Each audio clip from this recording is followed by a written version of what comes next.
Hey, welcome back to Scarlet Hollow. It's me, Cheesy. We're playing as BRIE, and we are going to probably watch this recap, because I've actually never watched the recap of any of these before, so we get to experience that together. So instead of me explaining what happened, let's talk about it.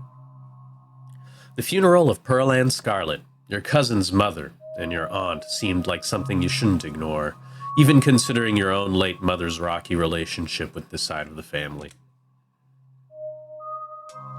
Welcome to our family's humble estate. Unfortunately, due to the current state of the house, only a few rooms will be safely accessible during your stay. I wouldn't go wandering anywhere else if you value your limbs. The floors have been known to give out. As the locks fall, the doors moan open, revealing the entrance to what once must have been an incredibly lavish ballroom. Faintly in the distance, you can hear the quiet notes of an old piano playing from another room. So, what do you say? Want to tag along? Hold the camera for me while I narrate against a darkening sky, that sort of thing? You'll eat those words when I come carrying a mountain lion corpse out of those woods at dawn. That is not a mountain lion. Okay. A single deer remains behind, staring down the beam of Stella's flashlight while Gretchen whines and pulls at her harness. Duke grapples with the thing as it grabs his shotgun, pushing the barrel out of the way as it grasps for Birdie with oddly jointed limbs, while Stella stares in shocked silence, as if paused, watching as other creature attempts to wrestle Gretchen into darkness, her desperate cries going unheeded. Wow, I messed up that one. Its flesh is doughy and structureless, like a loosely packed sausage. Your foot leaves an imprint in its chest, and it stumbles back, clutching at the odd wound. All right. Your aim is flawless, and it strikes the creature square in the wretched face, lodging itself in its flesh. It's poor thing, sorta. It scrambles back, its movements uncoordinated in its blindness, leaving Gretchen unharmed. Oh, poor Gretchen. Welcome home. Thanks, Wayne. My grandmother used to talk about pale creatures called ditchlings. She always said they were a terrible omen, a sign of suffering to come. From the relative safety of your cousin's uncomfortable guest bed, the events of the past evening seem like something that happened to someone else, though you can still clearly picture the terror you felt in those moments. For now, you're safe and you're warm. Tuesday morning awaits. Wake up. You open your eyes. The sun has risen. The birds are singing. You are still alive, and for now, you are safe. Your gaze wanders across the room to the window and the woods beyond. You wonder if the monsters are lurking there right now, just beyond the trees, ready to pounce as soon as you leave the crumbling estate. A familiar unease settles into your gut, tangling into a knot of anxiety, wriggling as the events of last night play out in your head. Can't help but remember the sight of pale faces jeering at you from the trees, their calls echoing through the woods as you ran for your life. You're not sure if you'll ever feel okay again after what you've seen, but you can't stay in bed forever. Hunger pulls you from the clammy depths of the mattress. Oh yeah! I believe his name's Dusty. You open the drawers to check on the little possum you met yesterday. Oh good, he's still here. That's nice, but it looks like you won't be able to use those clothes anytime soon. Leave the little mans in peace. What's the harm in letting the little man continue to nest in your clothes? At least your outfit from yesterday still smells pretty okay. Maybe no one will notice. I'm glad I'm so upbeat after being attacked by stuff. Let's go look at that doll. I hate that thing. In the previous playthrough, I hated it. Great, the doll didn't move during the night. Maybe it isn't haunted after all, though after everything you went through yesterday, that's hardly a consolation. I believe it does move. Maybe. I don't know. I'm scared. Let's look out the window. Oh. You creep towards the window, careful not to be seen by whatever might be lurking in the garden. For a second, you thought you saw movement. Could have been an animal. Could have been something else. Whatever it was, it's gone now. Maybe you'll head out there and investigate after you finished waking up. I'll text Stella. It's probably a good idea to check in with your new friend. You can't imagine she's holding up very well.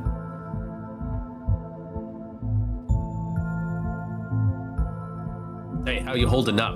It might take her a minute to get back to you. In the meantime, get dressed. Time to start your day. You're back in the kitchen. Frou-Frou eyes you from her favorite spot on the counter. You're back in the kitchen. Oh yeah, okay. Excuse me, ma'am, but may I pet you? Pet your beautiful fur. Part of your hopes that flattery might win her over, as silly as that may seem. You are, after all, talking to a cat. Frou-Frou merely flicks her tail faster. Doesn't look promising. Hey. You sure took your time getting up.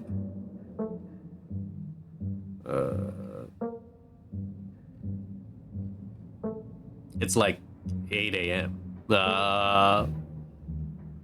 Hey, cuz. How you doing? How am I doing? I'm half an hour late for work is how I'm doing. I wanted to make sure I relayed this message in person in case you decided to ignore my texts again. I don't want any repeats of last night. From now on, no running around in the woods after dark. It's dangerous out there. You could fall down a cliff, you could get stuck in a hidden cave somewhere, you could get lost in the woods and never be found. Just because nothing happens here doesn't mean it's safe. And just because Stella spends a lot of time in the woods doesn't mean she'll keep you out of trouble. I want you home by sunset from here on out.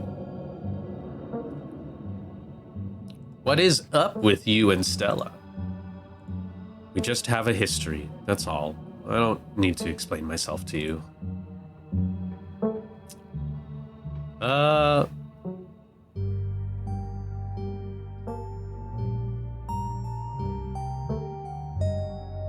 Can I hang out with you today? Yeah, actually no, I'm not that scared. I punched it in the face. Sorry about last night. I had no idea what was going to happen, and I didn't think I'd worry you like that. Good. Glad we're on the same page. I love that smile. I'm glad I'm late enough as it is. I'm going to work, and I expect to see you here at sunset. Tabitha takes a few steps towards the door. Sunset. Your cousin huffily exits the kitchen. Her footsteps fade down the hall, ending in the characteristic creak, then slam of the front door as it opens and closes behind her. Once again, you're the only human in the estate. What's that? Why would you say it like that? A text from Stella. Hey, BRIE, thanks for checking in. I hope you're all right. All things considered, I'm doing okay. Not great, but hanging in there. Up most of the night on cryptid forums, but no good answers yet. I'm at the library if you want to join. I have scones.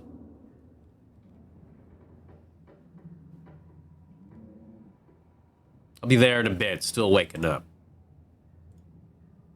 And that's that. Time to start your day. You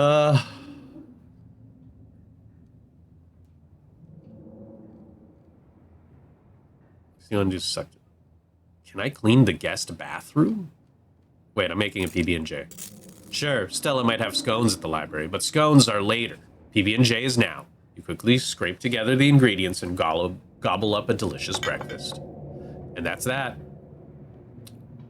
I'm gonna go investigate the garden. As your eyes wander to the garden door, you shudder, remembering a brief glimpse of something you saw from the upstairs window. It was probably just a raccoon, but the uncertainty of what you saw gnaws at you and compels you to investigate, if only to prove that it was nothing. At the very least, you don't see anything now. Investigate further. You wander farther into the garden, trying to pinpoint the spot where that thing had been lurking, if indeed there had been a thing to begin with. Take it all in. The garden is peaceful, but undeniably eerie. Here, more than anywhere else, you're surrounded by the ghosts of what this place used to be. A greenhouse sits in the midst of the overwhelming greenery. Unreachable from years of neglect, its glass clouded and cracked, statues reach out from within the seas of weeds as if begging to be rescued. And most strikingly, behind a pair of rusted metal gates, at the very peak of the mountain, sits a graveyard. You can just make out a few of the headstones, the Scarlet name carved deep and proud into their faces.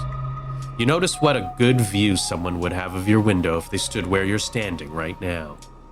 It looks great. Check the ground for clues. You crouch down, pushing aside the greenery to examine the soft earth. A boot print, a big boot print, and what looks like some kind of viscera? Your thoughts turn to the specter from the night before. You snap a quick photo, just in case it comes in handy later. Do I keep it to myself?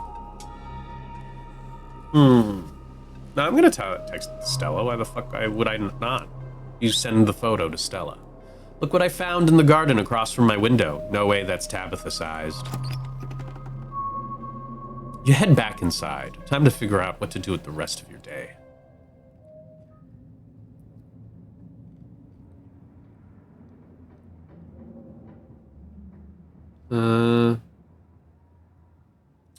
Stay in the estate. Would this actually take up the entire day? Well,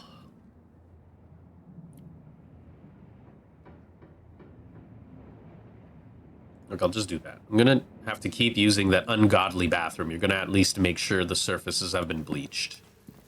You scrounge for cleaning supplies, finding a few dusty containers and spray bottles, none of which you recognize. They all feel like antiques, but they're the best you have. Armed with a rag and trash bag, you set to work. It's a monumental task, and it nauseates you to think about just how many years of caked up dirt, grunge, and former fluids you have to scrub away to return some semblance of normalcy to the bathroom. This is horrible. Oh my god. That might be as much as you can do without a pressure washer and renovations. But at least taking showers here won't make you feel dirtier than when you started.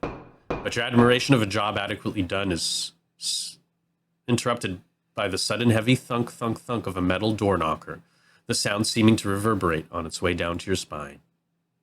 Someone is at the front door. Before you get a chance to decide whether or not to answer it, it opens. Oh, I'm so sorry. I hope I didn't scare you. This is new. I've never seen this. I've been up thinking about what you went through all night. I brought some fresh tea. Let's settle somewhere and talk. You and the old hippie. Damn. You and the old hippie make your way back to the kitchen. She gives one of Tabitha's few mugs a thorough rinse before pouring you steaming tea from her thermos. The smell is amazing, a nostalgic, earthy odor reminiscent of fall, as if it was brewed with autumn leaves.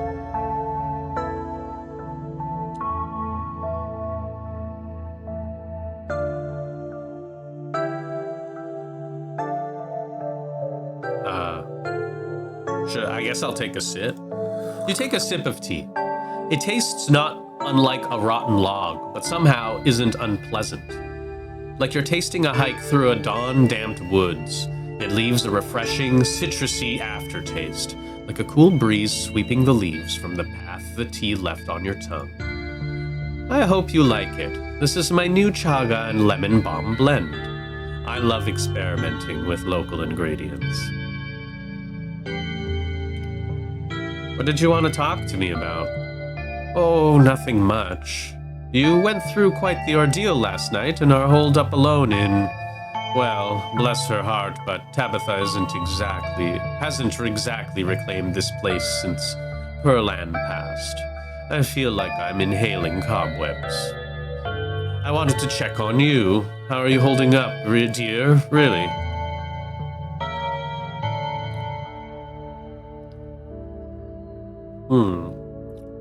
Why do you want to know?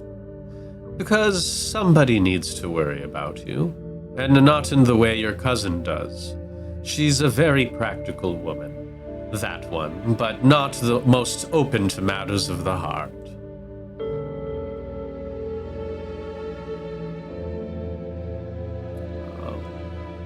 Well, I don't know how I'm doing. Don't know how I'm doing. So much has already happened, and I've only been here for a day. Well, if it's any consolation, there's a sound somewhere above you, a creaking floorboard, betraying a shifting presence. There is something in the room above you. You heard that too, didn't you? You know, dear, I was planning to stop by the mines for a quick chat with your cousin. Maybe it would be a good idea if you came along. I don't like the thought of you being alone in this big house. Not with the town the way it is right now. There's another creak from above. Leaving suddenly seems like a very good idea.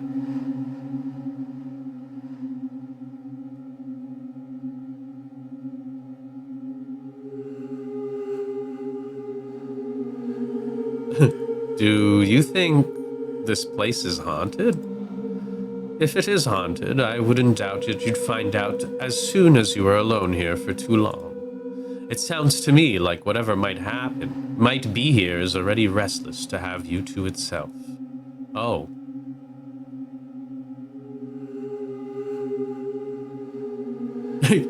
Wait, I could just do that? I could just go visit my cousin at the mines? Heck yeah, let's go.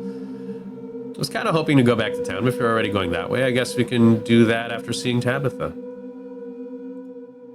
No, we can go back to town? Yeah, okay. Wonderful, let's go. Yes, let's not die.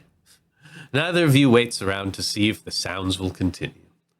You quickly make your way back to the door and out to the inviting autumn air.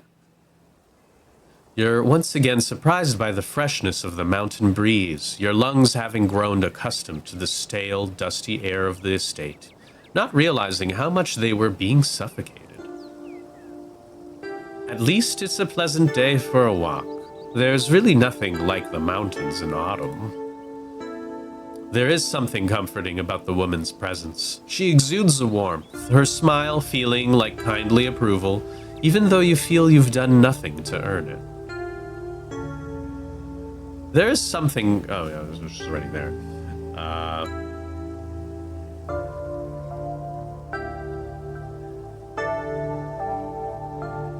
So, is there a Mr. Sybil? There was, but unfortunately he passed about 1.5 years ago, give or take. Life up in the hills can be hard on people, for all kinds of reasons, even if you never step foot in the mines. Were you born here? How did you wind up in this town? My family has been in these hills for generations, possibly even longer than yours.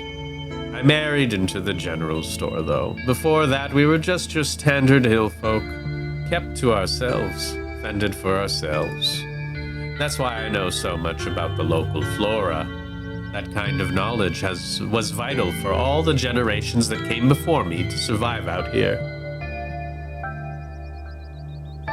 Sorry, I had to sneeze there.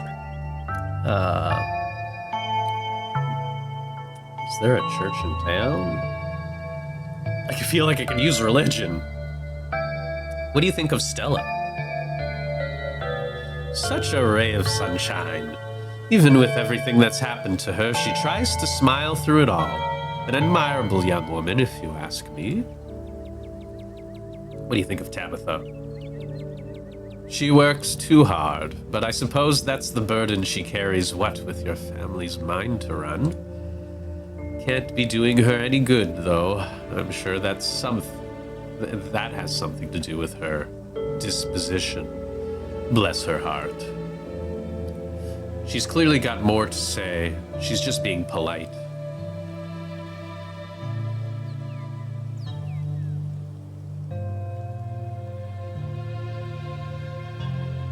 But...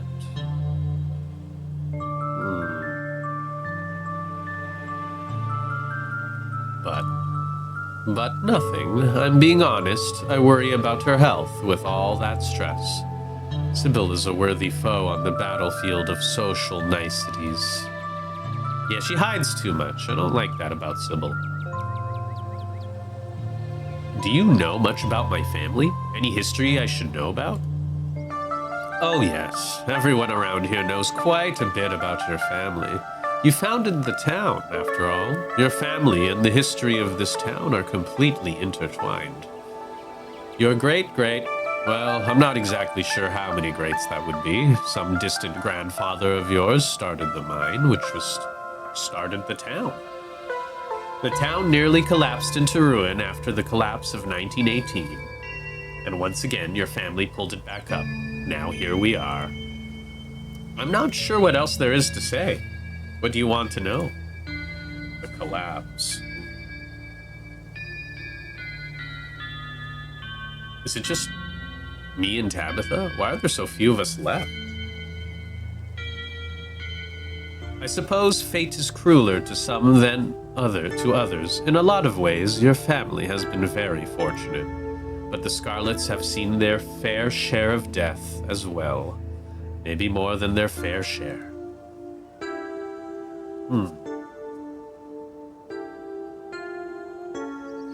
Are we still loaded?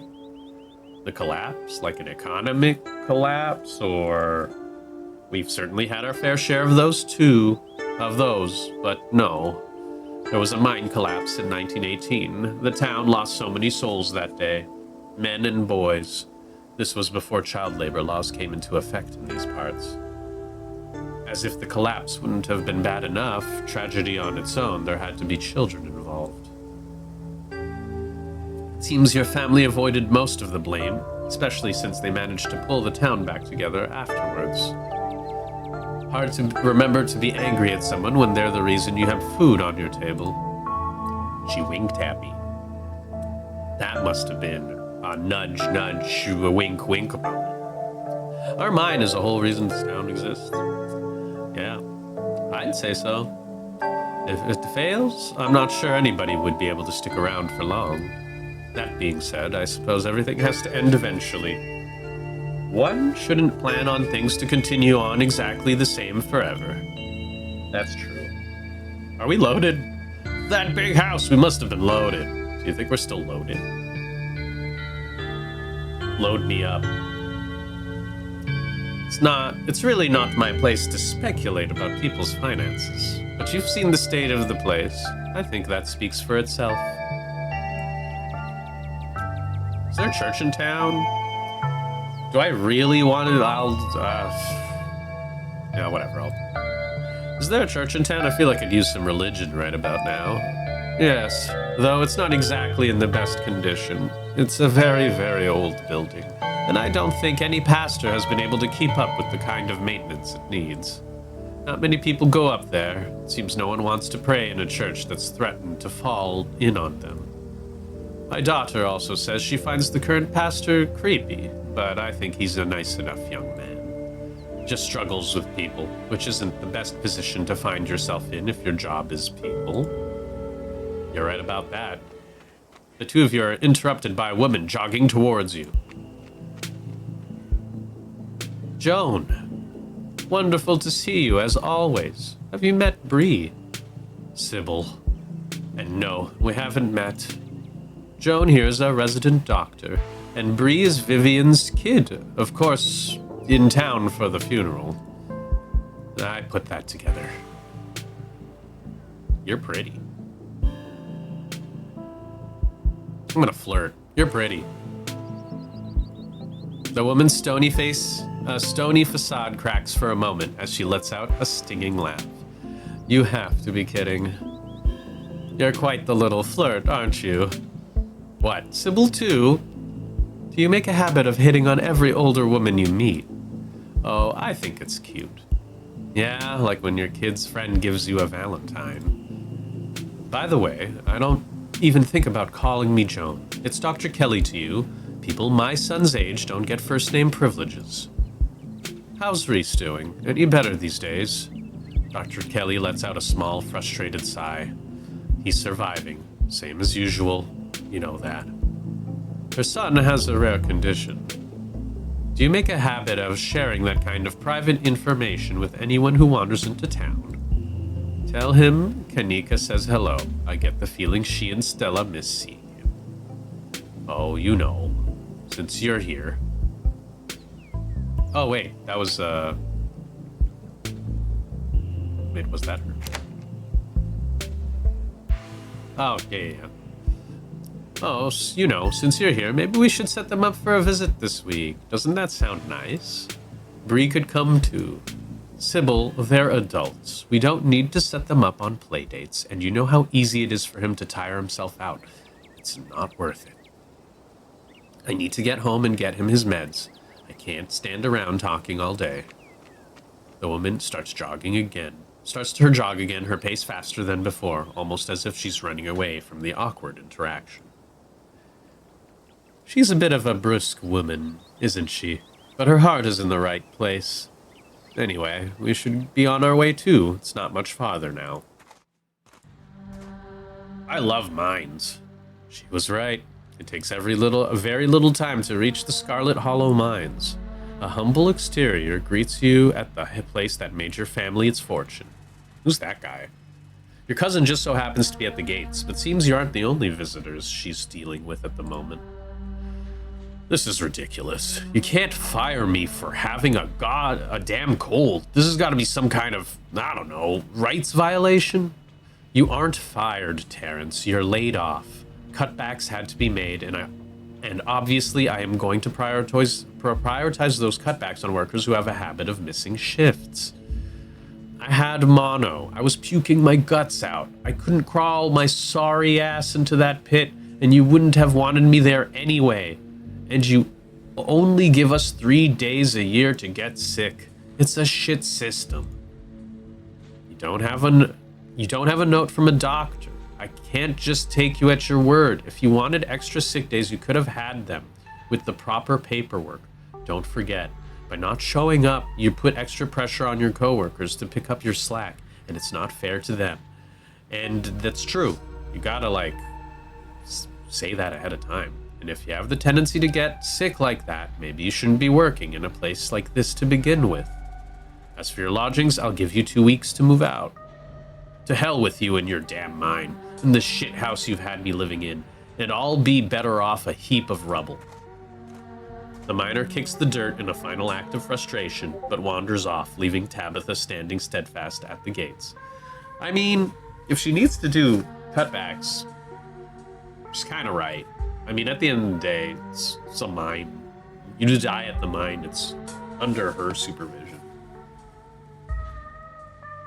Sybil? BRIE? What are you doing here? I wanted to have a word with your cousin here, and I had some business with you as well. Though it looks to me like you're busy, I wouldn't want to impose. Why don't you drop by the tea room sometime this week, Tabitha? Yeah, sure.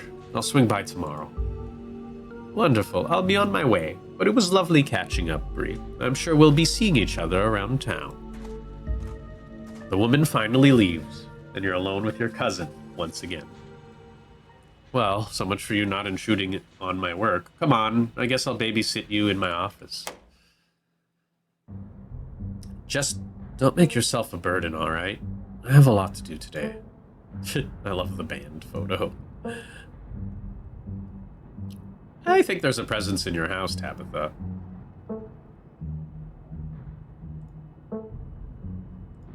A presence? What, like a ghost? Just because it's a creepy old house doesn't mean it's haunted. Not even Stella thinks it's haunted, or she'd be banging down my door to film some video in my house.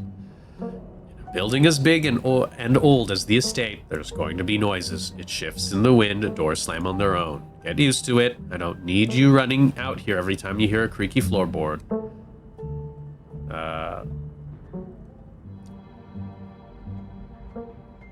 Yeah. Tabitha, this is urgent. Sybil said the things I saw last night are an omen of impending doom. Something very bad is going to happen in this town. Sybil says a lot of things. She's one of those tea leaf reading fortune teller types. I really wouldn't take her vague warnings seriously.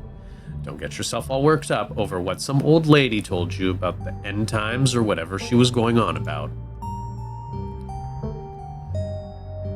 What was all that layoff stuff about?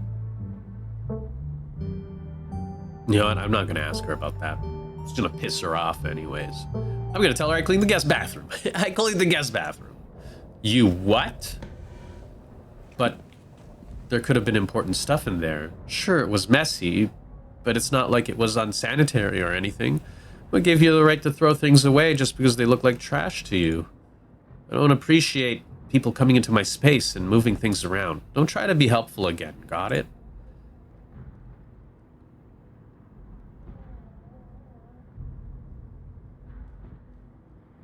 I'm sorry, I thought you'd be happy. Well, I'm not, so let that be a lesson. I don't want you winding up throwing away precious family heirlooms because you thought they were trash.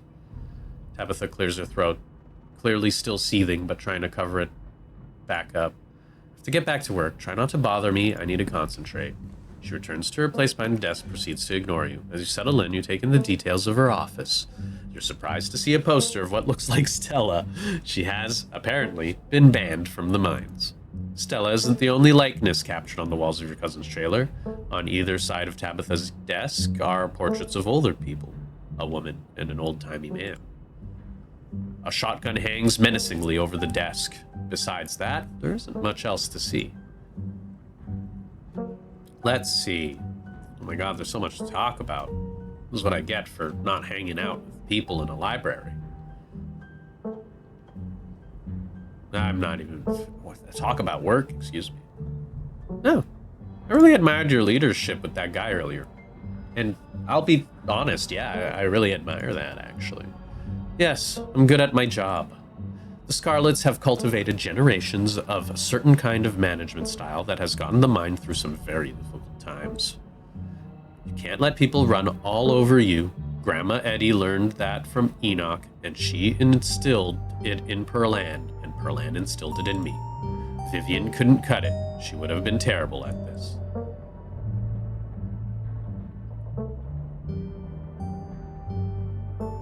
You never call Perlan Mom. I'm an adult. I don't cling to the dynamics of childhood. That's awesome. Who are those people on the wall? I'm sure you recognize Perlan at this point, and the other one is Enoch, our great-great-grandfather, who saved the mine from ruin after the collapse. The idea was to have all the family members who own the mines up on this wall, but I don't think Perlan was too excited to have great-grandma Eddie staring down at her all day, so we're missing one. Can't blame her. I remember that woman well enough to know why she wouldn't want the reminder.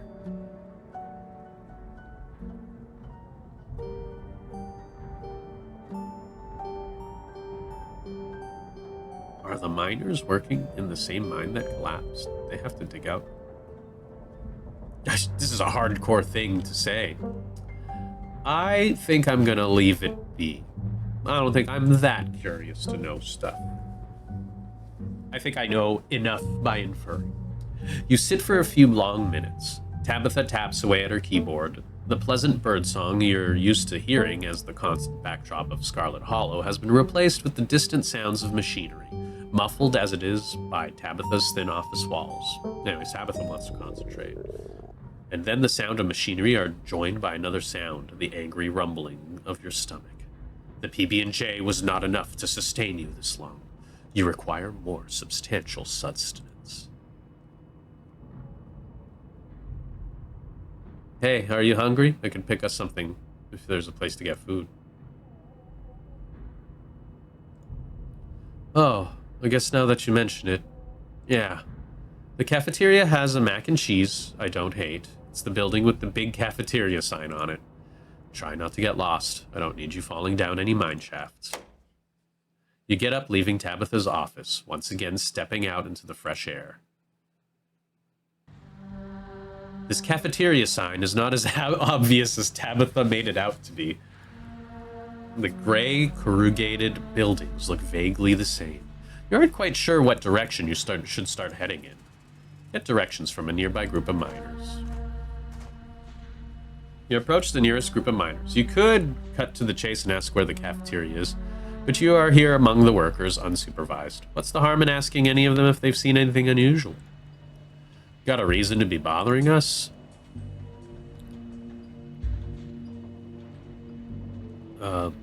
Hey, I'm Tabitha's cousin.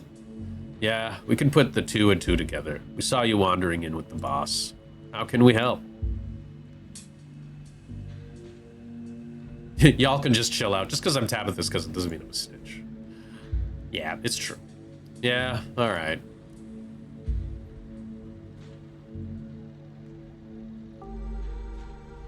So I met this guy on the bus. Wore a beanie and shirt that said, I wanna, yeah. It's true, that's the shirt he wore. I want to, yeah. For a minute there, I said that, and I felt like my brain fell apart. Anyways, he said he had some friends working in the mines up here. A lot of people wear beanies. Yeah, Zax knows what's it up. You're also talking about how he used to push joggers into the Baltimore Harbor? Does that ring any bells? None. Not a clue. Yeah, I think I'd remember someone like that. Oh well. Do you know anything about a guy named Wayne? Yeah, we knew him. He was such a cut-up. Missed that dude. What happened to him? Miners shift for a moment, uncomfortably glancing at one another. Isn't that the guy y'all said was, he's gone. That's all that matters. Alright, I'll leave it be.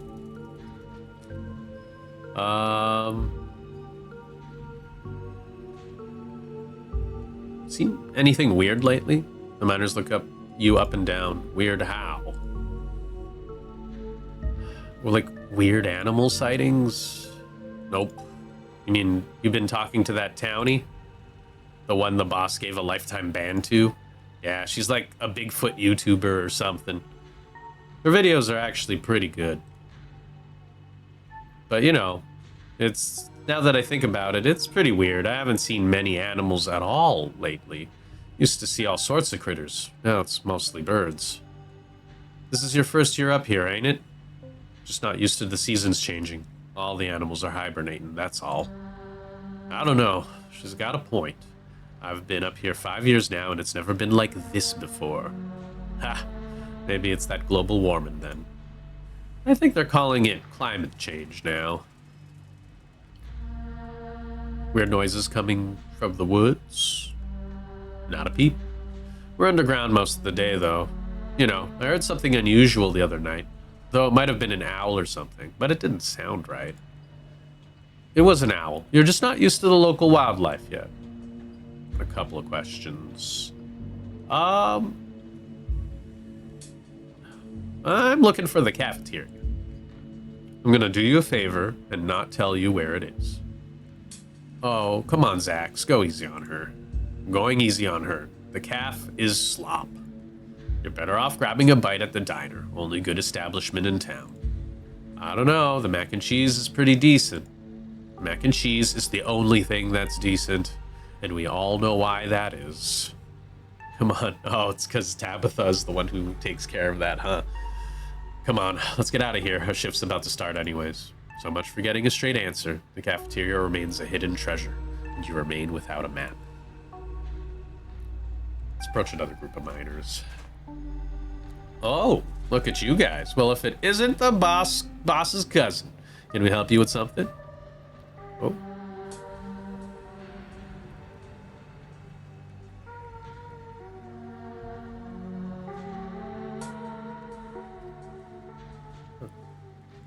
Do y'all know this guy I met on the bus? He said he had some friends up here. Maybe. What's he like? You tell the group of miners about your encounter on the bus yesterday. I think I'd probably remember someone like that. Yeah, he's no friend of mine, that's for sure. Never met him. Don't know him. Huh. I wonder if he does actually know someone. I would really want to know that. Well, how do you know I'm Tabitha's cousin, by the way? We saw you walk in with her. Damn, these guys have eyes. Have you guys fellas seen anything out of the ordinary lately? Like what? Weird animal sightings? Don't tend to go on many hikes. Not exactly the nature-seeing type. After a full day of work, all I see is my bed. Maybe a few beers in between. Odd noises in the woods? I heard something a few nights ago, like nothing I've ever seen. Some unearthly beast. I'm telling you, Isaacs, you need to take a sick day. You need rest, man. I've already taken a sick day this year. Can't afford to take any more if I want to have Christmas off. That's all on that front. Thanks. Anything else? I'm trying to find the cafeteria. Oh, sure. It's right over by... It's hard to find. I'll take you. Sure, get your brownie points. Later, man. Thanks, Isaacs. Come on, let's walk. The hard-faced young man starts walking along with you, an anxious energy in his step, and he escorts you to a building whose cafeteria sign was definitely much smaller than Tabitha made it out to be. This is a sad-looking cafeteria. Clean up after yourselves, please. Banned.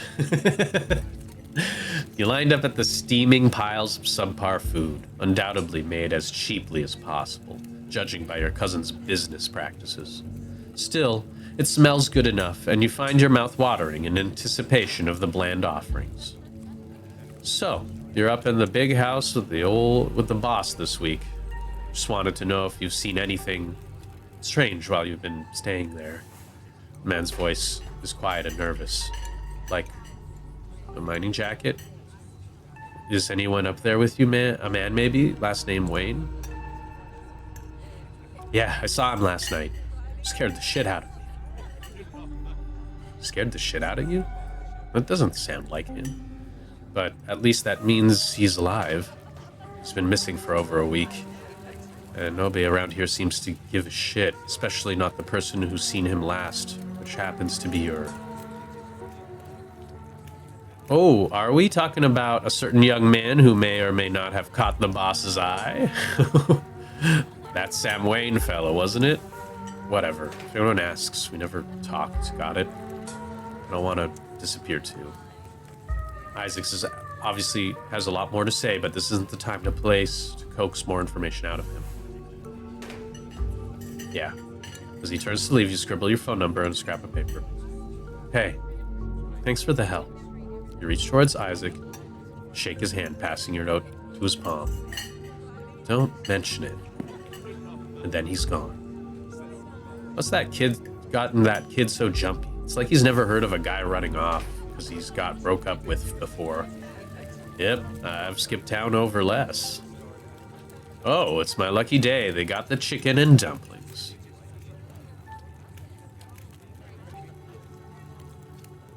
What do you guys know about this Wayne fellow? All I know is that a certain someone got involved with somebody he shouldn't have, and nobody in camp's seen him since. Figured he'd just run off to live in that big mansion with his Bella. The thought of a strapping young man like him with that sour-faced broad always left such a bad taste in my mouth. Honestly, sometimes... I don't know. Sometimes those people are a lot softer than you think. As if you wouldn't fall on your knees if a woman of means showed the slight bit of interest in you. Or any woman at all. Fair enough. Wait, are you talking about Pearl Ann? Yeah.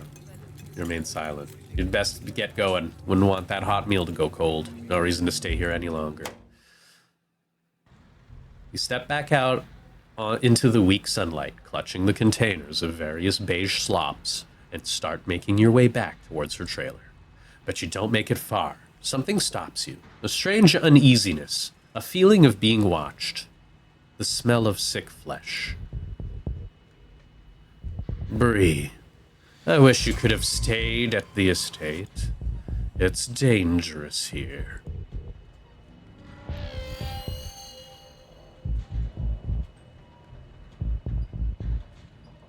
Oh, hey, some buddy of yours was looking for you. The figure, Wayne, doesn't respond to this.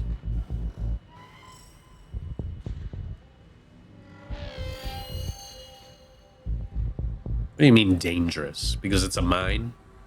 There are forces at play in this town. Not all of them prioritize your safety as I do. They've already made things more difficult for us both. I hope you have the strength to survive what they intend to put you through. For both our sakes. I am the only person in this town who truly cares about your safety. Don't forget that. Even if it's already too late to stop what's going to happen. What's going to happen? I'll be watching you.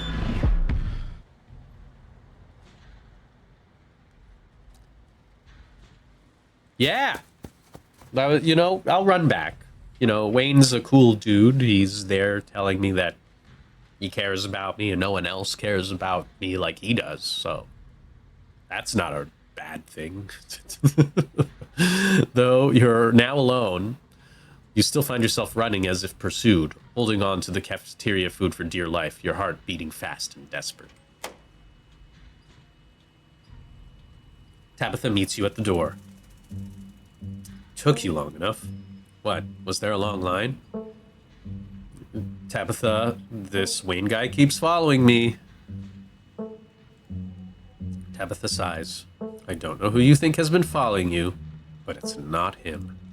If you're going around asking questions about Sam Wayne, you're probably going to hear some rumors. I'm sorry I said I didn't know him last night. You caught me off guard, and I didn't know what to say. Sam was friendly with me. Even came around to the estate a few times, and a lot of the workers here just can't seem to get over it. He disappeared, and despite what a lot of people seem to be insinuating, I don't know what happened. I don't even know if he's alive. Whatever, it's fine. I know it's easy to blame the mean boss for that sort of thing. But I digress. If someone's following you, you should just stay at the estate, where it's... Your cousin's attention suddenly drawn elsewhere. She stares past you, focusing on something in the distance. Is that Stella? How many times do I have to tell her she's banned before she understands what that means?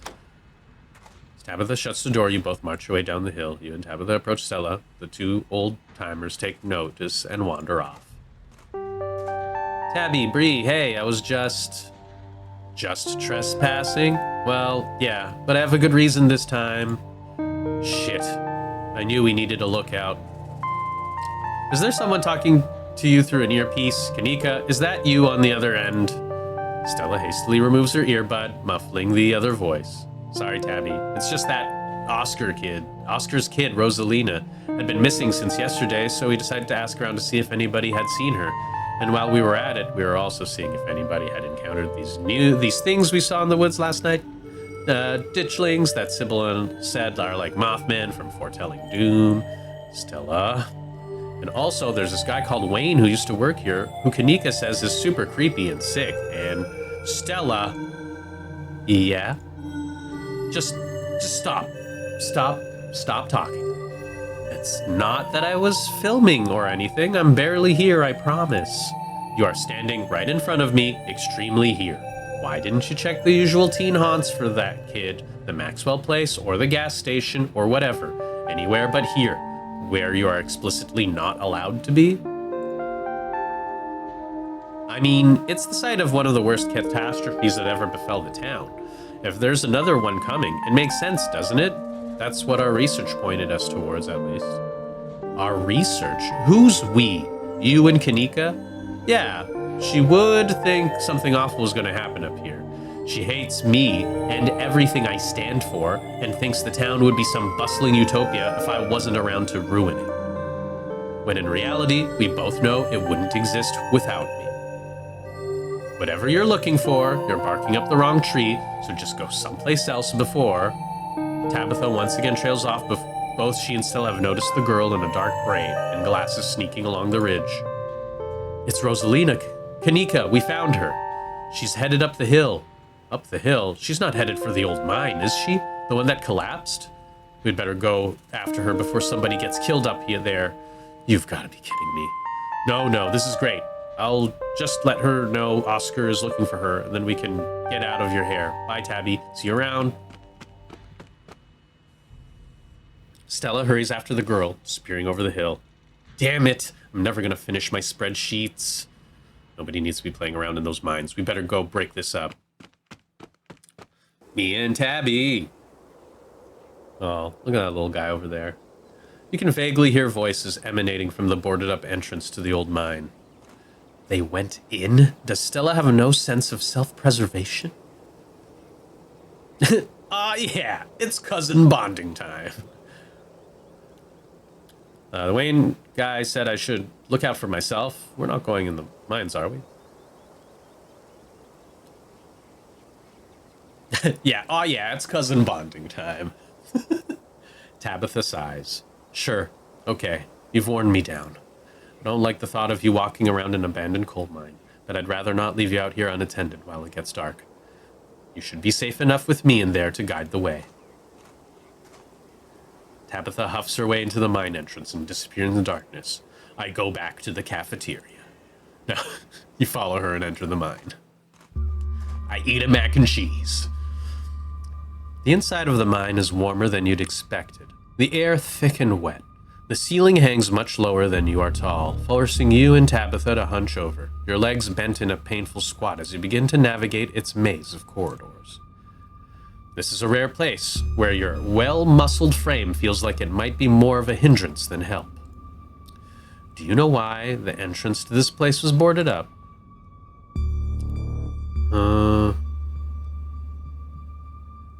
Because deep down you like being a curmudgeon? I don't even know what this word means. Maybe one day I'll know. Because there was a collapse 100 years ago that killed a bunch of people? 168 people. A man named Charles Shaw decided it was okay to use faulty wood for support struts, and the entire mine came down. It almost ruined our family.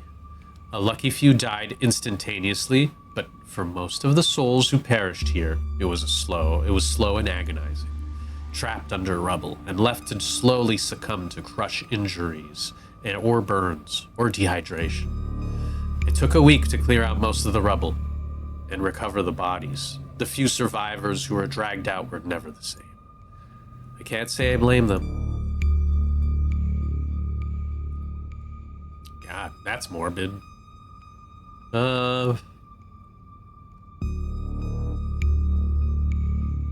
Is it supposed to...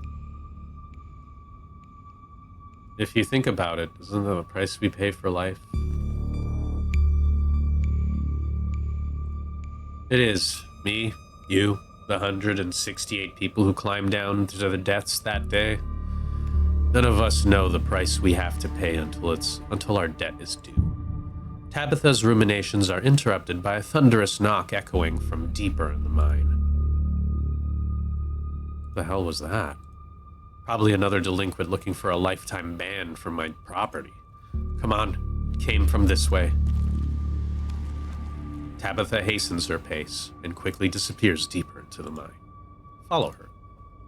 Take a deep breath, follow suit. Mac and cheese in your pocket. The deeper you progress into the mine, the heavier the air becomes. Coal dust hangs in the thick clouds around you, even though this place was abandoned over a century ago. Echoing through the tight corridors, you and Tabitha can pick up snippets of a tense argument. I can't believe your dad sent people to follow you. That's messed up. I think that qualifies as harassment. You're right, Becca. It is messed up. I don't need him telling me where I can be. You can at least check in so he knows you're not dead. He loves you and worries about you. He's really not asking for much. Come on, kiddos. There's some real spooky stuff going on in town right now. You shouldn't be hanging out down here. We're not kids. Yeah, we're teens. Well, you look like a bunch of kids to me. Are those canned strawberry margaritas? Where did you even get those? Oh no, I know that isn't you, Miles. It better not be you. Yeah, whatever, it's me. What are you even doing here? Looks like we found our trespassers. I still can't believe Stella managed to drag Kanika out here. She avoids me like the plague. What's the deal with you and Kanika? Honestly, I have no idea. I don't hold anything against her aside from the fact that she's always hated me. She probably just got jealous that Stella and I started spending time together. But that was years ago, so who knows? What do you think of Kanika? I think the two of us are more alike than she'd ever care to admit. I respect her, but don't tell her I said that. I wouldn't want to appear weak.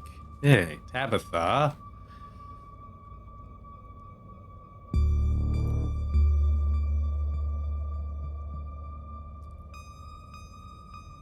You're probably right. She's jealous and needs to get over it.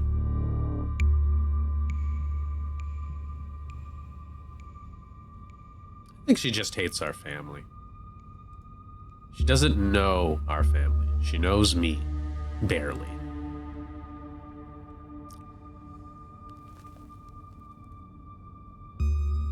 I mean it more in the sense that she hates what our family represents. Probably.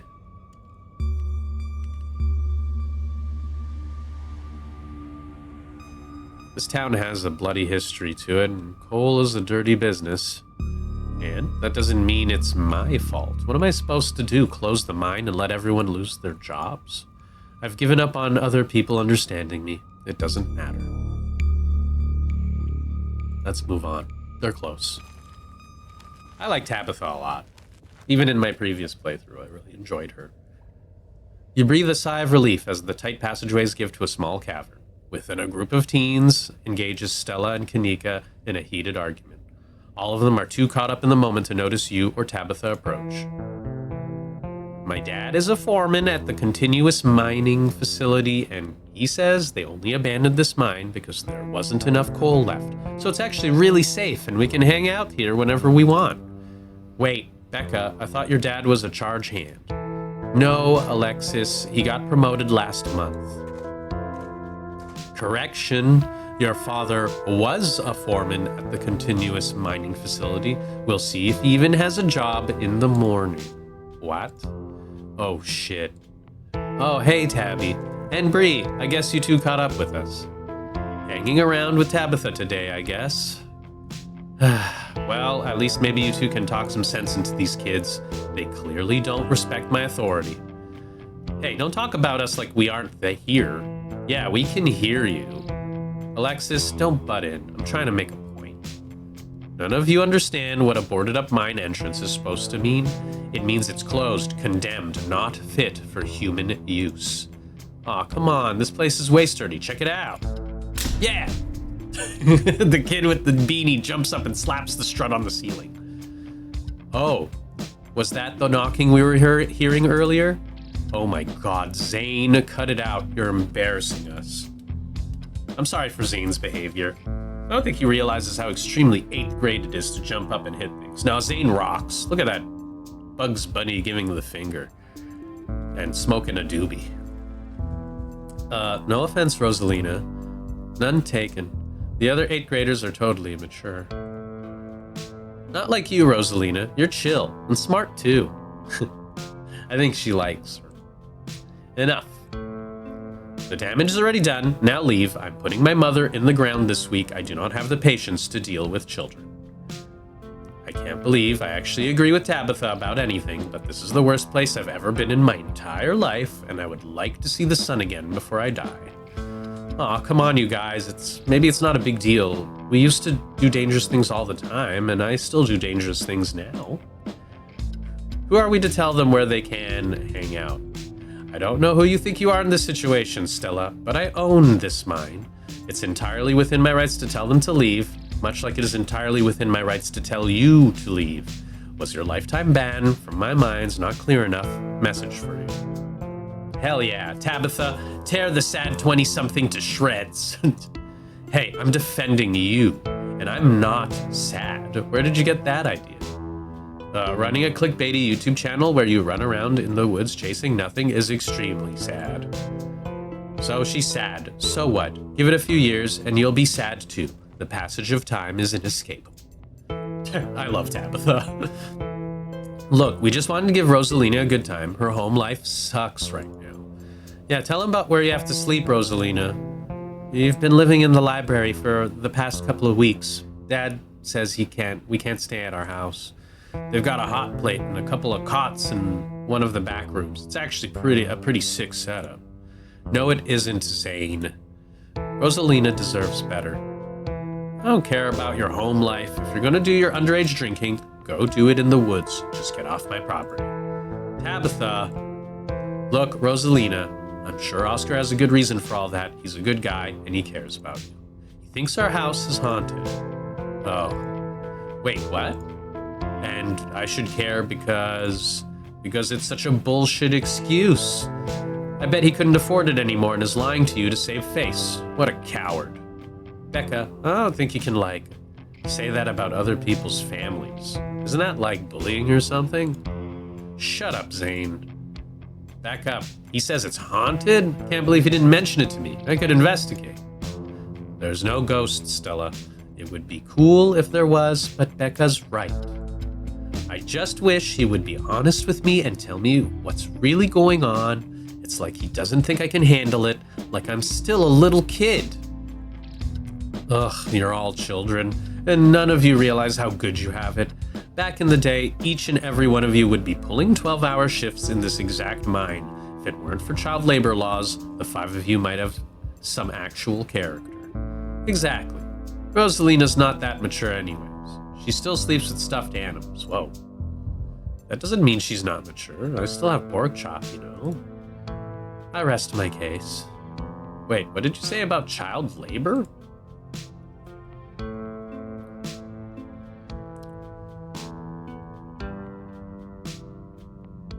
I'm not gonna go weigh in on this. This is between you and your dad, and the two of you should talk about it anywhere that isn't here. I couldn't agree more. Yeah, if Rosalina's house is haunted, we should break in and, ghost bust it or something. Sounds pretty rad to me. Whatever gets you delinquents out of my mind. Oh my god, Sane, you can't ghost bust if there is no ghost. Also, Rosalina lives there. She can't break into her own house. There's no ghost that you know of. I bet we could figure out how to bust it if it's actually real. And if it isn't real, well, problem solved. You know, Rosalina, you could always stay over at my house until Stella ghost busts your place. We have a finished basement with a pull-out couch. Why are we talking about this like it's a thing? It's not a thing. There is no ghost. I don't care. I can't believe I've wasted this much time trying to argue with children. I'm washing my hands of this and calling the cops. Feel free to leave before they show up. You hear that, Miles? We're leaving. I suggest the rest of you kids leave this empty mine before someone gets black lung or gets crushed by rocks or meets any of the many terrible fates people tend to meet in abandoned mines. Kanika is interrupted by a pair of thunderous knocks. That wasn't me, I swear. Then, what was it? Come on, Stella, didn't she have a whole list of perfectly natural explanations for this scary mine noises? It's Tommy knockers, for sure. I know this isn't why we came down here, but we've got to check it out. They're an old Cornish myth, named for the knocking sound you can sometimes hear in mines right before a collapse. Some say the knocking is a warning, while others say it's the spirits themselves bringing down the mines. Stella? I mean, it's not all they do. They also sometimes are just mischievous. Stella. I know, but weird stuff's been happening around here for the past few days. And if this is our chance to get an actual solid lead? What if this is our chance to get an actual solid lead? The stakes couldn't be higher. Do you have no sense of self-preservation? I want you out of here, Stella. Aw, come on, Tabby. You can come along too. If you guys are going after something spooky, count me in. Nobody is going deeper into the mine. Nobody's staying in the mine. You're all leaving. Please listen to Tabitha before my heart gives out. It'll be fun, Neeks. It will not.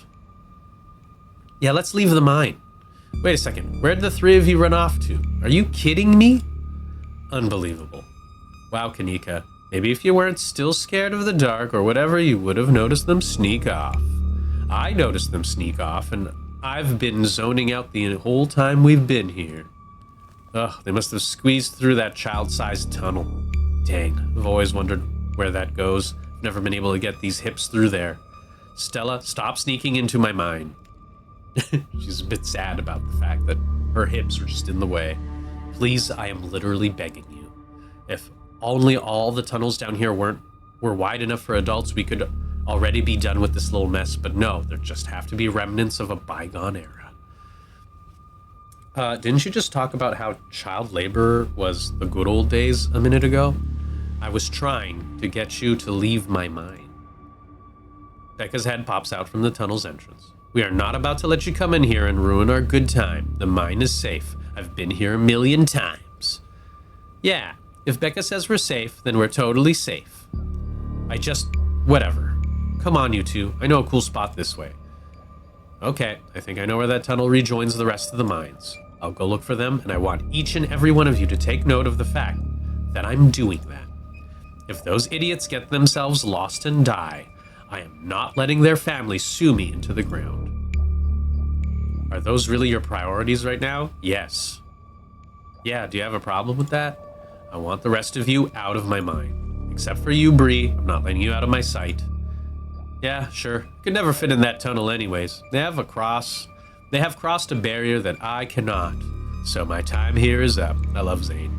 But only because Stella promised me a ghost hunt tomorrow. Whatever, I still have to do my dailies anyways, and the service down here sucks. I will happily escort these two knuckleheads out. No, you are not about to weasel your way into this, Stella. Aw, come on, Tabby. I've been down here a ton. I can totally help out. Look at those eyes. Tabitha sighs. Ugh, there's no getting rid of you, is there? Fine, I won't waste my time arguing. We could just all leave.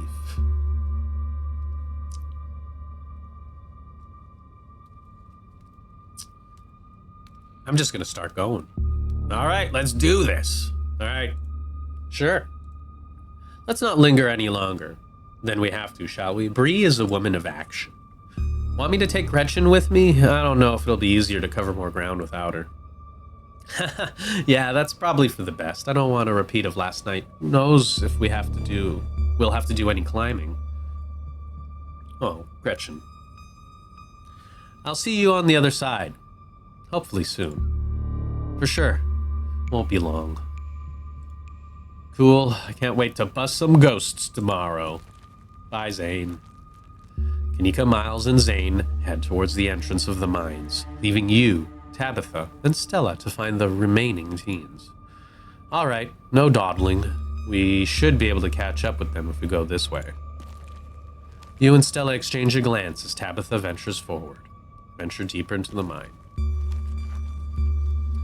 You know, it's funny because even though this is my second playthrough, I really still love that the atmosphere is still tense and stressful, and I really don't know what's going to happen next when I'm doing my different, choices. I really did not expect so many things to happen by cleaning the bathroom, for example. Anyways, as the three of you move deeper into the mine, you hear echoes of conversation bounce across the walls. Becca, why are we doing this again? Thought Tabitha was really cool. Why are you trying to get her all mad? Because we're doing this because Tabitha is really cool. She doesn't let anyone boss her around, so we can't just let her boss us around. Aw, you hear that, Tabby? Someone thinks you're cool. I can't believe she used to hang out with a nobody like Stella. Oosh. Hey. I don't know. I think Stella's kind of cool. Her videos are really neat. Oh, come on. She doesn't even have a sponsor. What kind of YouTuber doesn't have a sponsor? I mean, not yet, but I'm in talks with Meat Rice, and I make plenty from ads and donations. Honestly, that's pretty cool. Oh man, I wish they were gossiping about me. How does it feel to have a teen girl think you're cool, Tabitha? I feel nothing about it. The opinions of children don't interest me. I do know, you kind of hesitated there. You're reading into things that aren't there, Stella. Just because your livelihood revolves around what people think of you doesn't mean that I care what people think of me. Congratulations on your sponsor, though. Oh, that's so sweet. Dang, Stella, Meat Rice, that's a big deal. They're on every big podcast. Thank you. It feels like a really big step for the channel. Just wish Becca hadn't said all the things she said tonight. She's just mean. It had nothing to do with you. You've seen how she's treated everyone tonight. Except Tabitha. Yeah, I guess you're right. I'm surprised you don't have a thicker skin about this, Stella. You never struck me as someone who let other people's opinions bother you. If you did, I wouldn't have to try so hard to keep you off my property. Well, I know you don't mean it. Agree to disagree. To be fair, Tabitha doesn't mean it. I really feel like she's just one of those really rough around the edges people. I'm just glad they're not gossiping about me and my huge muscles. Yeah, I know they're just teens, but some of that stuff stung. Another knock, closer, interrupts your thoughts. Followed by another, followed by another. Is it just me, or is that knocking coming from the same direction as those kids? It's not just you. Okay, that knocking is starting to freak me out. Calm down, Rosalina. It's just mind sounds. Did you guys see that? No, it was just a shadow. There's no reason to get freaked out. I saw it. Shut up. There's nothing down here. Stop trying to scare me.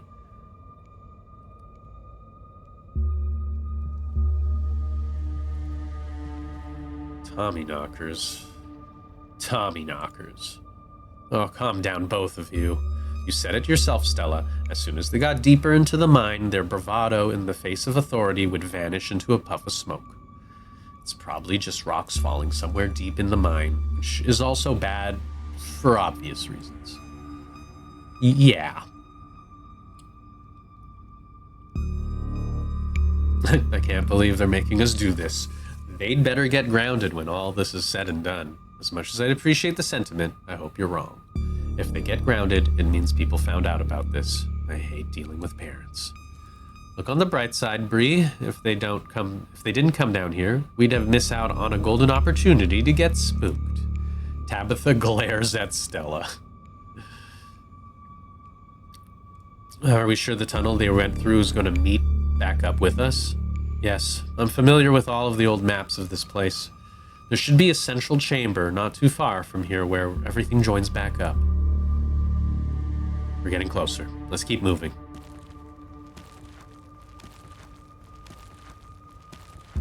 I do like the art this episode. As you progress deeper into the mine, the knocking grows more frequent. It's still distant, but it's much louder than before. The tunnel ends abruptly in front of you. A century-old ladder is the only way forward. In the darkness beyond, you can still hear the echoes of terrified teens. Their panicked arguing bouncing down the pitch-black corridors. And here we are. The tunnel they crawled through passes through the chamber below. It shouldn't be hard to find them once we get down there. I've never been this far in. Congratulations, Stella. You got what you wanted. Tabitha crawls up the ladder and disappears over its edge. All right, let's do this. Stella hoists herself over the edge and begins the climb down. Follow them into the pit. You walk down to the ladder and climb down. Pretty sure this is the way back. Come on. Pretty sure. I thought you'd been down here before. Okay, maybe I didn't get this far in, but whatever, it doesn't matter. I definitely remember the way out. Hurry, I don't want to be down here anymore. I think it was actually this way. Oh, shut up. No one even wanted you to come with us anyway. Becca. Yep, they're close all right. Good thing they're so damn loud. It sounds like they're really lost. Also, we're hearing just a lot of shit in the background. The voices around you, those of the teens and your companions, sound odd, distant. There's something in the darkness before you that's much louder, though you don't hear it. Walk towards it. You don't hear it, but you can feel it in your chest, a desperate need to perceive and to be perceived, and be perceived. Wrap yourself in the darkness of the pit. Hey, are you all right, BRIE? Bear witness. What do you think you're doing? Get away from there. Your cousin dives towards you, but not before the light from your phone illuminates the chamber.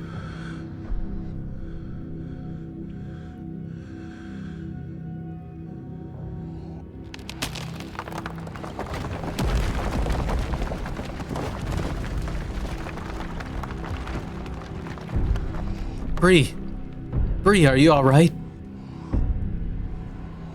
Oh, thank God you're alive. Looked like you had a seizure or something, and then you and Tabby just conked out. I'm fine. You can barely open your eyes. You're not fine. Neither of you move a muscle. I don't want you straining yourselves while you're still recovering from whatever that was. I'm gonna get you both some help. I'll be back soon, I promise. Don't die on me, alright? You fade out of consciousness as your companion clambers out of the pit, intent on your rescue. You raise up on your elbows, head swimming from the visions, your surroundings coming back into focus.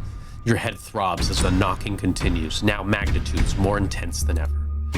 Through it, you once again hear the panicked voices of bickering teenagers echoing down the stone corridors. Becca, you're just getting us more lost. It's this way. If you're so sure, then why don't you just leave? I can't believe I let Alexis talk me into inviting you in the first place. Becca, I'm just trying to help.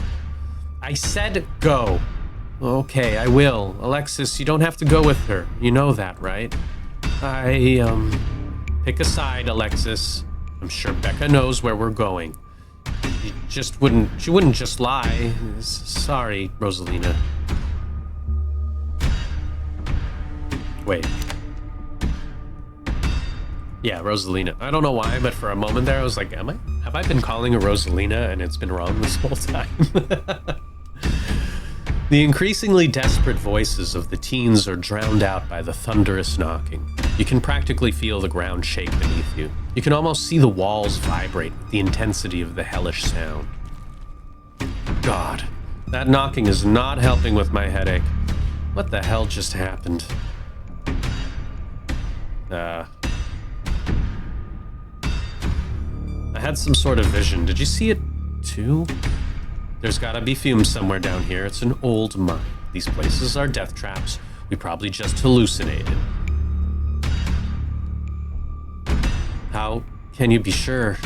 Look, this kind of thing happens in the mine sometimes, especially when there's bad ventilation. Stop being weird, we're leaving.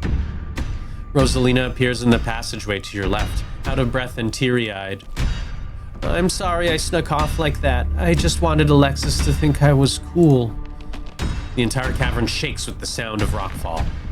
I don't know what the hell is up with this knocking, but that is the sound of a mine collapse. Quick, up that ladder, both of you. Wait, Becca and Alexis are still down there. You can't just leave them here. I know which way they're going. They'll listen to you this time, I promise. Do you have a death wish, little girl? This isn't a movie. The best thing we can do to help those girls right now is not to be buried alive ourselves. I'm going after it. I'm strong. Okay, let's do this. BRIE, don't do this to me.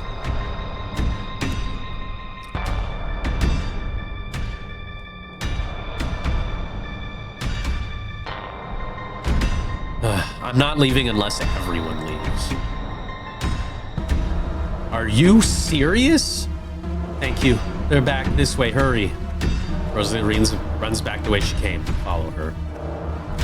You run after her. Holy shit. This is looking bad.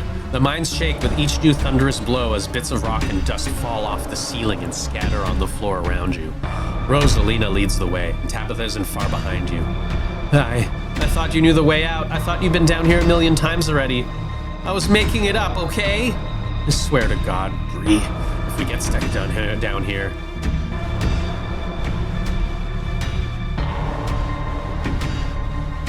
I'm glad you decided to come along. You won't regret it. We'll see about that. We're coming. Just stay where you are. Rosalina, you came back. I don't want to die down here. Grab them and start running. You reach forward and forcefully grab Becca and Alexis, silently pulling them behind you. You quickly push your way back towards the entrance, pieces of fallen rock littering the path around you. All of you start climbing. Now. Once the last teen is up, Tabitha grabs onto the ladder and starts climbing. Climb out of the pit. Am I gonna die? You follow suit and start climbing. This way, come on. Oh, Rosalina. I'm so glad they're with us. Your cousin moves with the kind of swiftness you'd expect from someone who's spent her entire working life in and around coal mines. Why couldn't you have just listened to someone other than yourself, Becca? I'm sorry, okay? God. You push forward, your burning muscles giving way to pure adrenaline. To your horror, you can see cracks forming on the walls of the tunnel. Jeez. Come on, we've got to go faster. We're almost there. I can see the entrance. Your surroundings quake as the mine collapses around you. Ooh! Then knocking fades as you feel safe having arrived back in the entrance one piece. What the fuck? What the fuck?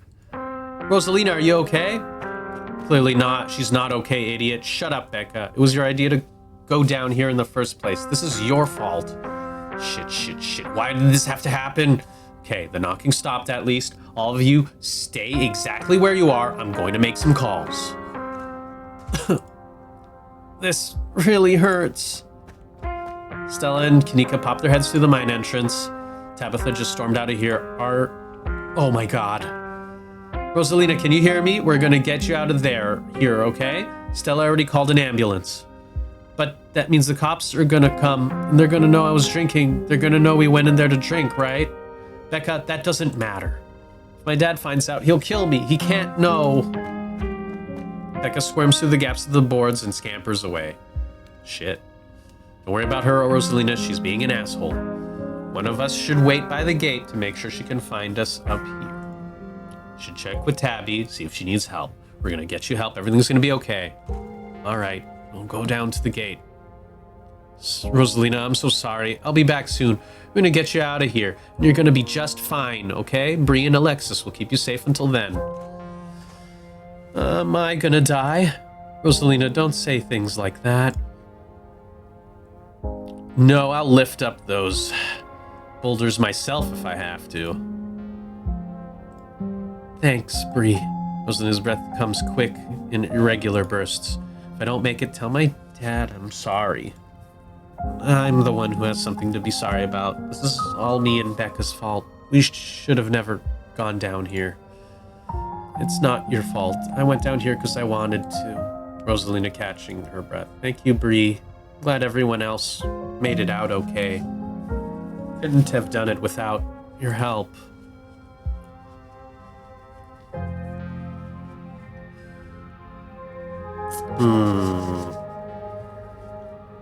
And that's why you shouldn't drink underage. And that's the real lesson, kids. Don't drink when you're too young.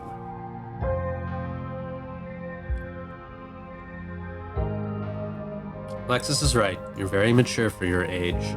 Worrying about others at a time like that, you're more brave than a lot of adults I know. It's true, Rosalina. You're really brave. Braver than I am. And smarter. If I hadn't stuck with Becca, maybe, I don't know, maybe it would have been different. It's just not fair that this happened to you. You're the nicest person I know. Rosalina? Still awake. Just hurts like hell. Sorry, I shouldn't be pushing you to talk. I'll just hold your hand until they come back with help, okay? Alexis grasps Rosalina's hand. Tears streak down both their cheeks as you sit in silence together, waiting for the long, anxious moments to pass before help arrives. Oh, I hate seeing the leg. It's terrible. Oh. Some of my men are on the way with rock lifts. We'll get you out of there soon. They're over here, Earl. Jesus H. Christ. You weren't kidding about the emergency. Still, it'd be a bit for the ambulance. The nearest depot is over in Brevard, so it'll be at least another half hour. You heard the man. You have half an hour to get her out of here. Move it. Rosalina, sweetie, I'm here. Dad, I'm sorry. I'm so sorry. You don't have to be sorry. It's okay. We're all here.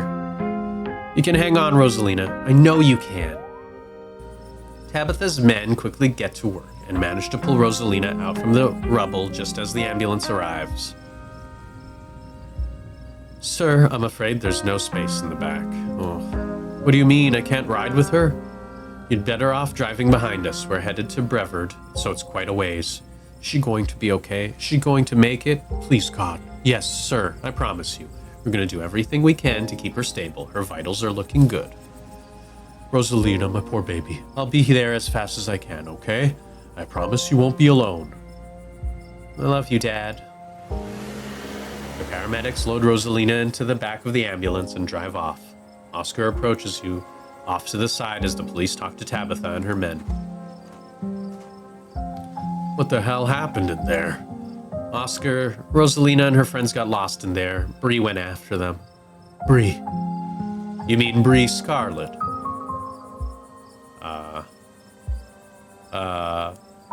Oscar, I'm so sorry. It's okay.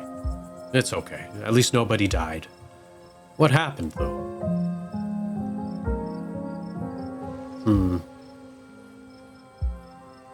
A goddamn after-school special is what happened. It was Tommy Knockers or something. They brought down the mine. Something supernatural. I don't know. They brought down the mine. It was what? BRIE is right. They're real. Got some audio of the knocking on my phone. They must have been furious that we went down there. It doesn't matter what caused it. I'm sorry it happened, Oscar. It's all my fault. She's been so angry with me, and if I've been able to provide more stability, she wouldn't be doing things like this, putting herself in danger. I'm sure she thinks I'm making things up about our house being haunted, but I've seen things that I can't explain, and it's only gotten worse over time. She told us about it down in the mine. For what it's worth, I believe you. No comment, but after tonight, I don't know. Once you're back from the hospital, we can check it out for you. Thanks, Stella. That means a lot. I've got to go. Mr. Gutierrez, is it okay if I come too? I want to be there for her. Of course, Alexis. It'll be good for her to see a friendly face. The two of them head over to Oscar's car and drive off.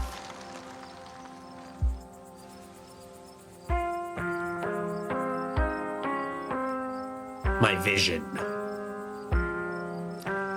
There was a stone carving on the wall of that pit. It gave me some sort of vision. Saw what happened to this place. Are you sure you just didn't hallucinate? You're at the bottom of an old mine.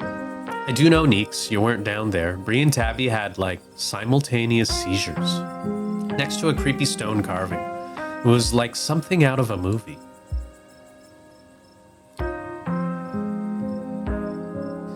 Think Rosalina's gonna be okay? The paramedic said she was stable. She's a tough kid. She'll be okay. What happens now? What happens now? We go home. Now, hold on a minute, Miss Scarlet. Mind if we have a quick word with your cousin, miss, in private? Okay, fine. Just make it quick, and don't you dare try and pull anything on her. She did nothing wrong here. Ladies, I'm afraid that means you too. You don't need to talk to us? We witnessed this too? Oh, sure, but that can wait. We know where to find y'all. I'm Sheriff Hugby, and this is Deputy Derrickson, but you can call me Earl. Pleased to make your acquaintance. Welcome to Scarlet Hollow. Hope this little accident hasn't colored your perception of the place. Lovely place to live, if you ask me. Lovely indeed. Now, Sheriff Hugby, why don't you think it's a mite odd that these teens found themselves in an old abandoned mine on the very property BRIE's family happens to own? And don't you think it's even a mite bit odder that BRIE happened to be there with them at the time of said collapse? Fuck you, Deputy Derrickson.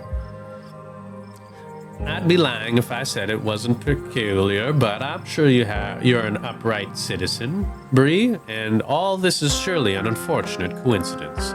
Still, a good cop should ask himself these questions.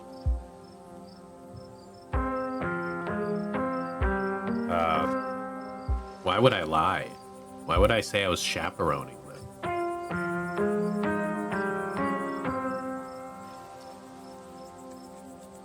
Why are you asking me this?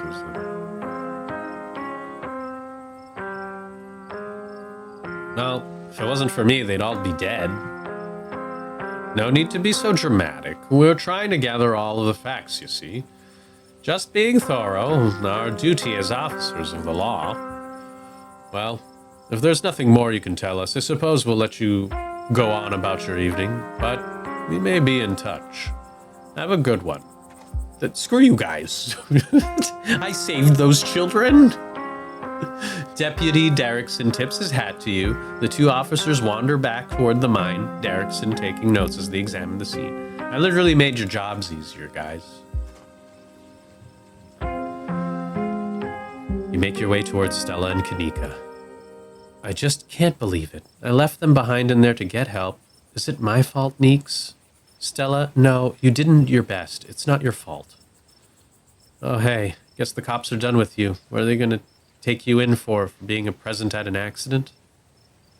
What are they going to take you in for being present at an accident? Sorry if they gave you a hard time. Small town cops, you know. Always blame everything on drifters, even acts of God, I guess. Excellent. You didn't get arrested. Now, come on. Let's get back to the estate. I'd like to get some rest before I have to deal with the fallout of everything that happened tonight. I'll see you tomorrow, okay, BRIE? Tomorrow? You have already ruined my evenings on 2 consecutive nights, Stella. What do you think you'll be doing with my cousin tomorrow? We're ghost hunting at Oscar's, remember? We talked about it in the mines. You were there. I didn't think you were serious. BRIE, you have her number, right? Keep me posted on what she's doing. Let me know if that ghost hunt's actually happening. It's weird that you care about what she's doing so much. Whoa, she actually cares about the ghost hunt. Clearly, I have to. Come on, let's go. Tabitha starts walking to her car, pulling you by your arm.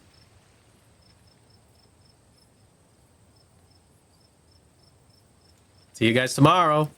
See you tomorrow, guys. You can practically feel Tabitha roll her eyes as she drags you to the car. Tabitha doesn't say a word as the car cuts along the darkened road. Try to keep an eye on the surrounding wilderness as she drives, wary of what may lurk behind the tree line.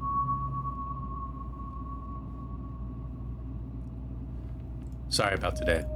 Tabitha doesn't answer.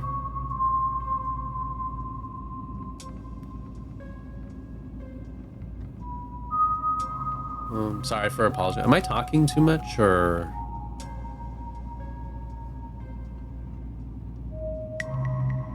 should I drop it? How do I want to be with Tabby?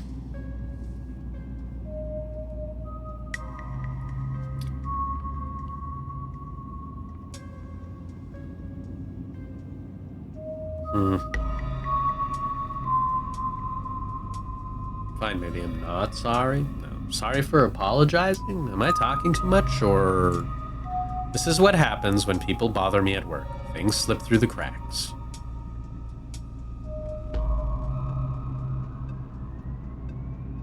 How are you holding up? Poorly, but I'd really rather we didn't get into it. I'm not going to ask about their friendship. Poor Rosalina, poor Oscar. Should have kept tighter reins on that girl. I never got into any trouble like this when I was a teen, and I have Pearl Ann to thank for it. Hated it at the time, but that strictness paid off. Ugh. What am I telling you this for? Whoa, are we bonding? You can tell me stuff. I'd like to know more about you. And about Pearl Ann, for that matter. Maybe later this week. I don't have the energy to get into it right now, but I think I'd like that.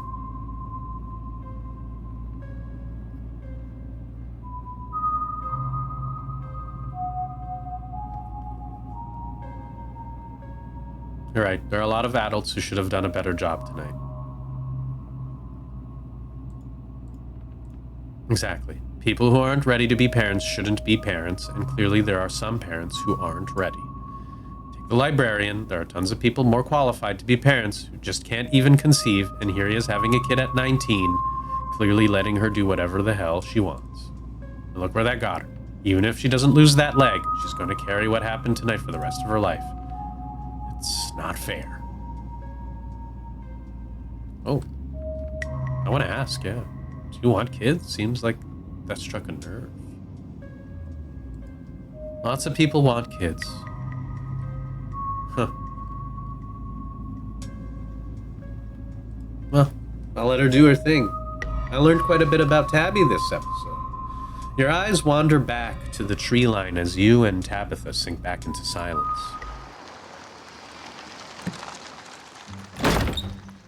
Wow, my comfortable home. You once again cross the threshold into the estate, the musty stench of the decaying mansion greeting you with its undertones of mildew and wood rot.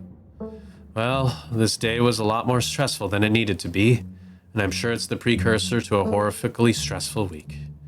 I'm going to bed. I suggest you do the same. I'll see you in the morning.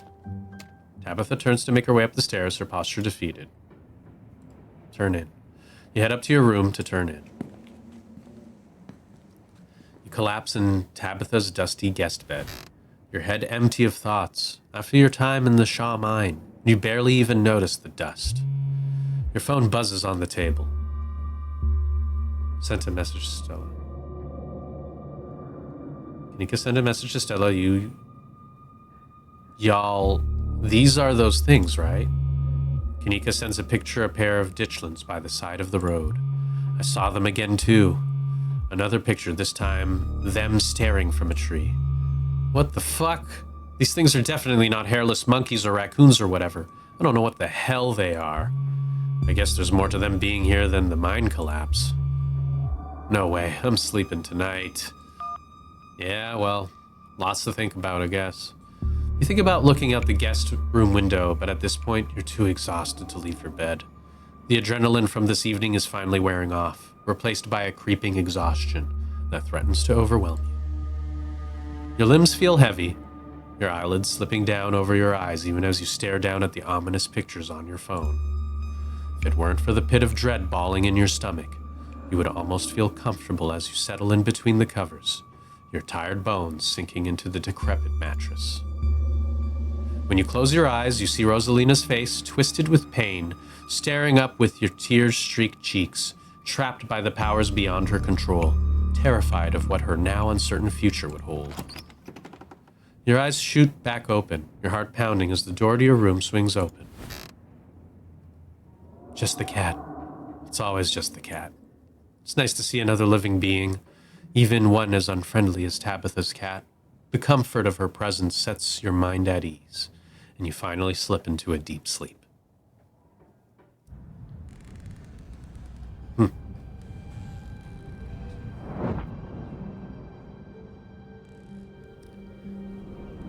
I wish the cat closed the door behind her. Frou, come on.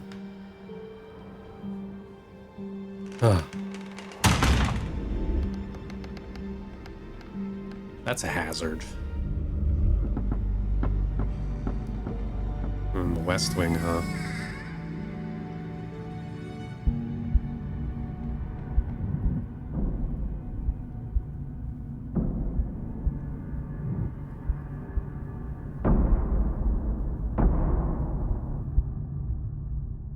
I don't like that.